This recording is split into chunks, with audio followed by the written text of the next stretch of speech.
हमारे साथ बहुजन समाज पार्टी के कैंडिडेट नदीम मिर्जा जी से हम आपसे रूबरू कराते हैं कि आप डुमरियागंज संसदीय से जो चुनाव आप लड़ रहे हैं, बहुजन समाज पार्टी यहाँ की सेकंड जो है रनअप पार्टी रही और सेकंड पोजीशन यहाँ रहा, लेकिन डुमरियागंज के प्रत्याशी के रूप में आप यहाँ जो है लेट में आप उतरे हैं, तो इससे क्या है आपको लाभ मिलेगा? सबसे पहले हमारे चैनल में दूरदर्शन टीवी में आपका स्वागत है सर। और डुमरियागंज को किस तरीके से जो है आप चुनावी समर में आप अपना जो है योगदान देंगे? देखिए, आपने आपका धन्यवाद कि आपने समय निकाला। एक तो आपने एक बात कही थी जो हम कहना चाह रहे थे कि रनर रहे हम यहाँ पे डुमरियागंज में, और उस आंधी में रनर रहे, सेकंड पोजीशन में बहुजन समाज पार्टी रही, जो आंधी में बहुत से बड़े बड़े किले जो है धाराशायी हो गए। तो हमारा प्रत्याशी 2019 में भी अपनी जगह मजबूती से दूसरी पोजीशन पे था। इस बार जनता ने मन बना लिया, क्योंकि जो तीसरी बार जीते हैं माननीय सांसद जी, उनके कार्यशैली को बहुत भली भांति जो है जनता ने देख लिया, महसूस कर लिया है। और 15 साल किसी को बहुत होता है देखना, 15 साल में देख लिया है कि बद से बदतर होती गई स्थितियां, और कोई सुधार किसी तरह का ना स्वास्थ्य में हुआ, ना रोजगार के संबंधित हुआ, और ना ही यहाँ पे ठेकेदारी प्रथा जो निधि उधि का जो चक्कर चलता है उस सब में भी कोई बहुत लाभ नहीं हुआ है।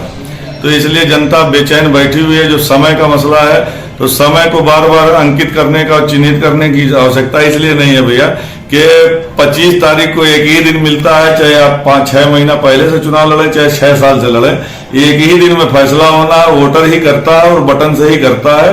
और निश्चित रहे आप एकदम हमको जनता का उतावलापन और जनता का जो है जोश दिखाई दे रहा है जमीनी स्तर पे, वो मीडिया बंधु को शायद ना दिखाई दे, लेकिन 25 तारीख को निश्चित रूप से इतने हाथी के बटन दबेंगे कि शायद बहुत सी ज्यादा संख्या में मशीनें खराब करके हो और बदलनी पड़े।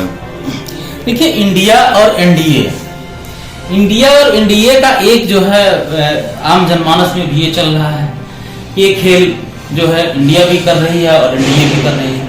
दोनों का जो है पड़ला कहीं ना कहीं जो है भारी दिखाई दे रहा है, लेकिन बसपा का जो ग्राफ है, बसपा का ग्राफ कैसे बढ़ेगा? क्या इंडिया और एनडीए गठबंधन को कहां तक जो है वो मात दे पाएगा? देखिए, जहां तक हमारी लोकसभा डुमरियागंज का से संबंधित जो है बसपा का, तो यहाँ कैडर इंटैक्ट है, वोटर इंटैक्ट है, कार्यकर्ता और बूथ तक के लोग सारे नेतागण हमारे इंटैक्ट हैं। और ये एकदम बैठे हुए हैं तय करके कि मजबूती से बूथ स्तर पे इतने वोट निकाल देने हैं कि जो हम पिछली बार सेकंड रनर रहे हैं वो आपकी हम लोग पहली पोजीशन पे जीत दर्ज करके बहन जी के हाथों को मजबूत करें और बहुजन समाज पार्टी को यहाँ पे मजबूती दें। देखिए, यहाँ ये भी देखा जाता है कि यहाँ जो समीक्षा है, जो ऐसे मतलब वोटरों की जो बात कही जाती है, यहाँ अल्पसंख्यक जो मत है, जिसे मुस्लिम कहा जाता है, मुस्लिम मत और चौधरी मत और ब्राह्मण मत, ये 2-3 मतों पर जो है ये सबका जो है निगाह है।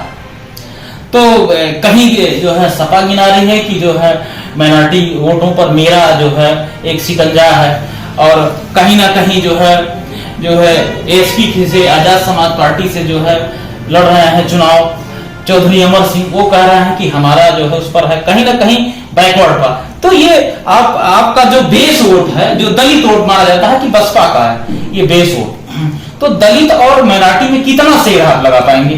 क्या इस पर क्या? देखिए इसमें एक तो सेंध लगाने हम आए नहीं, हम सेवा करने आए हैं।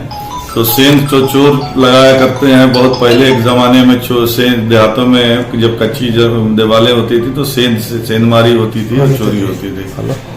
आपसे इतना ही प्रश्न है, जनता भी इस बात को जानती है कि जिनका नाम आपने लिया है वो बड़े नेता हैं दलितों के। हमारी बहन मायावती जी बड़ी नेता हैं।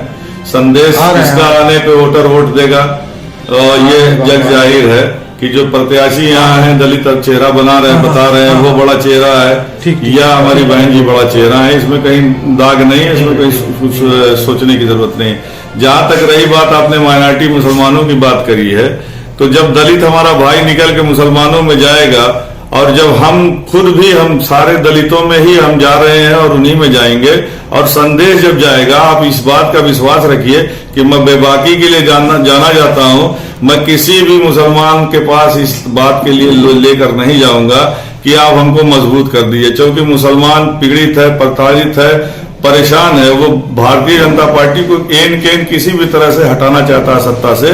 तो जब हम अपनी मजबूती, हमारे दलित भाई जब कंधा पे बैठाल के हमको सवार करके आज टिकट दिला के बहन मायावती जी ने हमको यहाँ पेश कर दिया है, तो हमारा भाई खुद जान रहा है कि किसको लोकसभा के अंदर भेज देना है।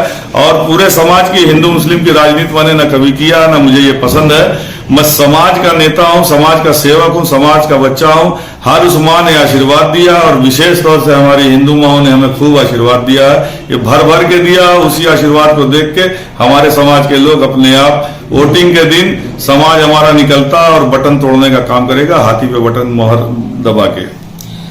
देखिए, आपका कहना है कि हमारा समाज तो हमारे साथ जुड़ा है, लेकिन दलितों के साथ हम प्रत्येक घरों में डोर टू डोर संपर्क कर रहे हैं। अब महत्वपूर्ण बातें यह है कि डुमरियागंज की जनता यदि आपको पार्लियामेंट दिल्ली चुन करके भेजती है, तो यहाँ के नए विजन आप क्या बनाएंगे कि जो डुमरियागंज की जनता को सबसे ज्यादा लाभ मिले? देखिए, सर्वप्रथम भेजेगी जनता। जनता सर्वमान है। जनता के ही दम पे नेता होता है या जनप्रतिनिधि होता है। अगर जनता अपना जनप्रतिनिधि मुझ जैसे गरीब को चुनेगी, तो मेरा पहला काम नहीं, मेरे कई काम है, उनमें मैं बता दूं कि जो भी निधि है वो 100 की 100% निधि जनता में सामाजिक बनता बना के सबको बांटने का काम होगा। जनता से पूछ के एरिया वाइज वो काम होगा, और जनता जो कहे कि जनता के हिसाब से पूरी निधि खर्च होगी, तो वो निधि से काम होगा और निधि का खर्च दिखाई देगा। दलाली प्रथा, ठेकेदारी प्रथा एकदम नहीं रहेगा। ये हमारी बाइट को कोई चाहेगा तो रिकॉर्ड करके रख लेगा, जीतने के बाद हमको दिखा सकता है। दूसरी चीज है कि यहाँ पे एक शिक्षा के लिए, उच्च शिक्षा के लिए एक बढ़िया सा टेक्निकल यूनिवर्सिटी जो है उसका रिफॉर्म किया जाएगा। और स्वास्थ्य के लिए प्रयास करूंगा कि जो भी सरकार हो कि यहाँ एक कम से कम बड़ा मेडिकल कॉलेज बने, ताकि लोगों की सेवा उससे हो सके और अच्छे डॉक्टर्स यहाँ पर उपलब्ध हो। डुमरियागंज की जनता को आपका कहना है कि जो भी सांसद निधि होगा उसको हम जनता के बीच में समता मूलक समाज की स्थापना करने के लिए मैं लगाऊंगा, यही मेरा वादा है। मैं हूं अविनाश शुक्ला, मेरे साथ कैमरा पर्सन संतोष कुमार।